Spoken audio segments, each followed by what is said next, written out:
Hello everyone, I'm Colin Knecht. Today I've just got a bit of a mixed bag of all sorts of different things. Something on the table saw, and the jointer, and the workbench. A little bit of everything today for you. Just some of the things I've been working at, and some of the things that I've been changing in my own workshop lately. So let's have a look. So what I'm going to show you here is a way of stopping squeeze out from coming out to a visible area. So for example, and I've just got some test material here, but for example, maybe you're making a crown on top of a cabinet or something, or you're gluing two pieces of wood together there is some bulk to them, and you want them to you don't want glue to be squeezing out in an area underneath here, for example. And the reason you wouldn't want to do that is because it's visible, and it's really hard to clean out glue when it squeezes out in a place like this. So how do you stop that glue from squeezing out there and still glue it? I keep moving this around. This wood here's got a little bit of an arc to it, so it's kind of spinning, but that's why I was moving around. Anyway, what we can do is take and set up a very small bead in here, and I'm just going to use my trim router, and I've already got the adapter set up on it, the fence set up on it. So, and I'm actually going to do a plunge cut, and we'll go into that, and you'll see how easy it is to do something like this.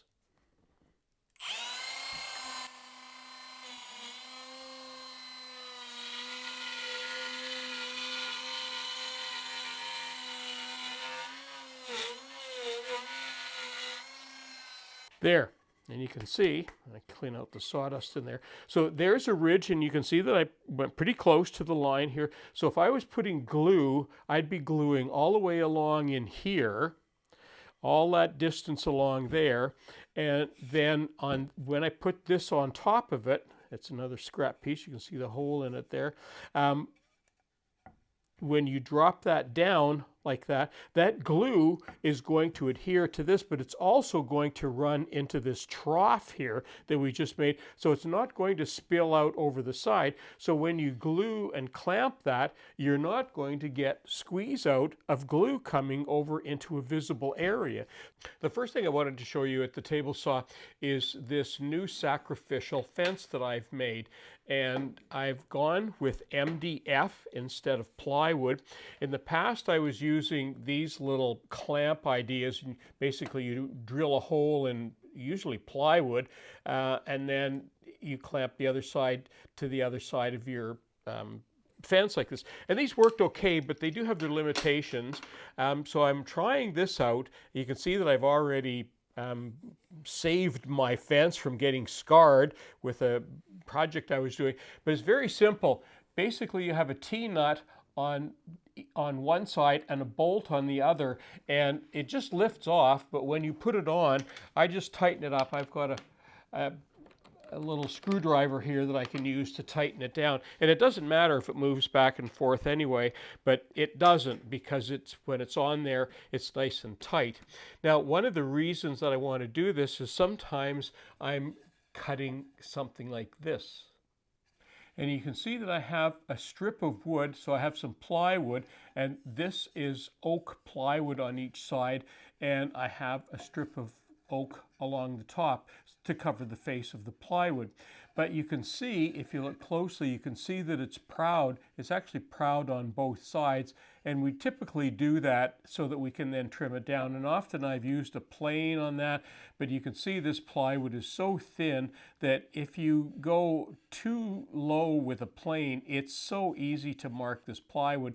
So what I like to do instead is to use my table saw with a sacrificial fence. So let me show you how we can use that. So I have these two little stoppers, and what I want to do, I'm going to put one on each side at the back of the fence. So I'm going to lift it up there and put that on the back on each side, and that lifts the entire fence up. And now I'm going to just tighten that down just a little bit on each side.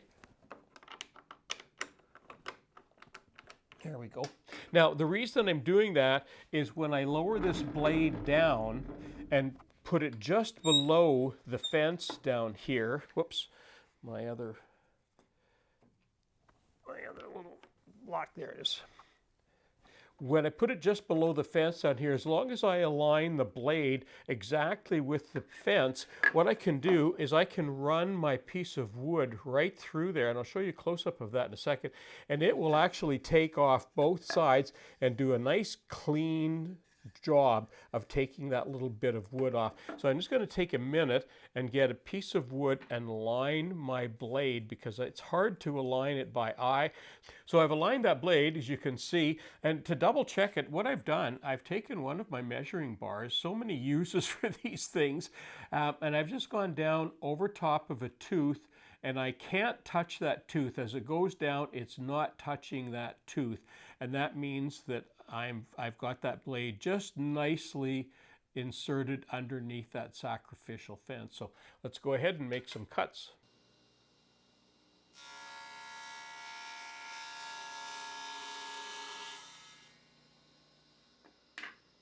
And there's that board. You can see the side that I've just cut on, how flush that is. I can take that measuring bar, and there is just an ever so tiny lip there, but you want to have just a little bit there just to do a little bit of sanding.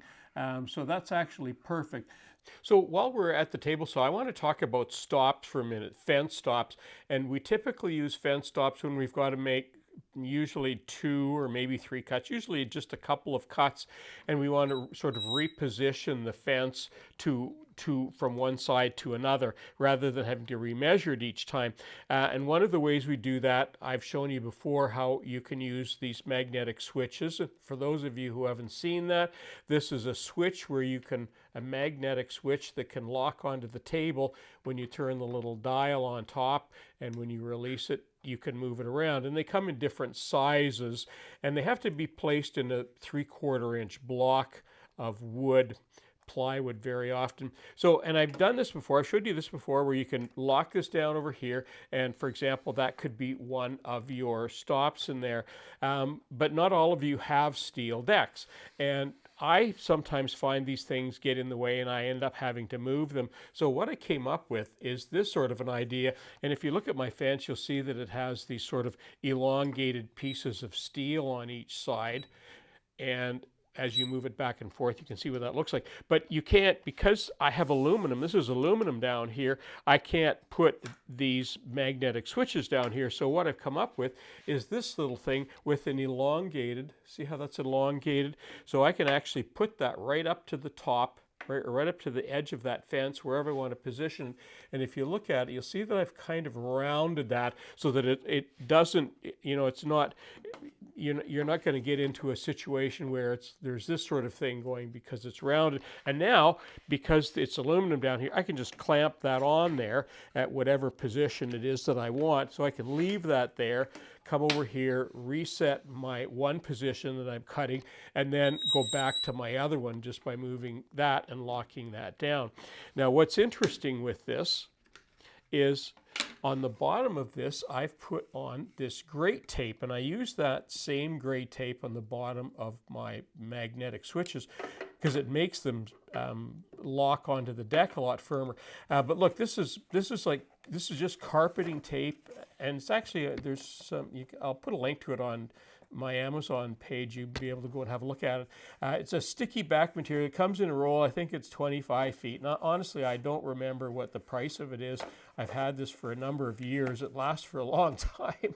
And you just sticky back it on there, and it works great. I've got something else coming up that I'm going to show you this later on too that you can use it for. So I'm starting to use this more and more because it's so handy, and it actually does work great. When you put that down, it's an anti-skid material, and it really does. I mean, if you work hard enough, you can move it. But without that, it makes a really big difference. So it might be something that you want to try, depending on what your mechanism that your fence is riding on. So that might be some help there.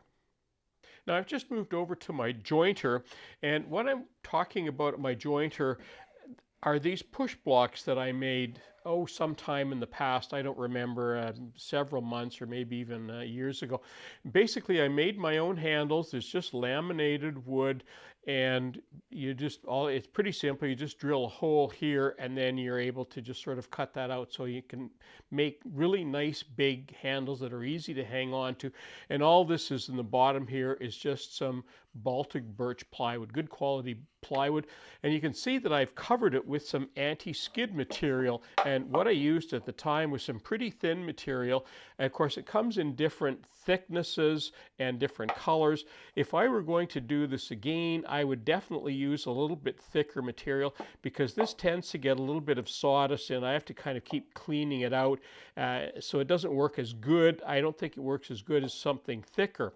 But here's what I'm doing now. I want to show you my latest adaptation from this. I'm actually making I've made some new ones, and instead of using this material, and you can see if you look closely, you can see that I've got it stapled on there because there's really no way of attaching that easily. But stapling works fine, but now I've gone to this gray tape, and I just talked about that. Again, I'm sort of readapting some things in my workshop that I can use this gray tape with, and my push blocks are one of them. And you can see that because it's not porous, it's much easier to clean, and so far it's working much better to push my wood through the jointer. So I just wanted to show you what this looks like and how easy this is. And I've actually cut the bases so that it'll actually fit the grate tape that I'm using. So I'm just going to show you how quick and easy this stuff is. Because it's sticky back, all you do is peel that off, that fine material. And you'll find after you've had it for a while, because I've had this for 2 or 3 years, you'll find that the plastic peels off really easy, but it's still very sticky underneath. I'm just going to give that a little bit of a wipe for dust, and I don't know if I cut this at the right length, but it won't matter. And that's it. That's how easy that is to do. So even if this did wear out or started to slip after a while, super easy to replace. But now I'm adapting, I'm changing to see if this new great tape that I've sort of rediscovered is actually going to be better than this. So might be something else that you can do, other things that you can use this for. Great tape, anti-skid material in the workshop. Boy, I just love it. It's such a bonus to have for safety. Well, that concludes my video for today. All sorts of interesting things in the workshop that I keep stumbling across, things that I've done one way and now I'm changing and adding with new technology and new things. For those of you who didn't see the video I made some time ago on how to make these push blocks, they're very inexpensive to make, and they use an anti-skid material. And as I said earlier, you could even use this grate tape. So I'll put a link. That video will be right here. You'll be able to go and have a look at that video on how you can make these handles and how you can make these little push blocks. I'm Colin Knecht for Woodwork Web. Thanks for watching.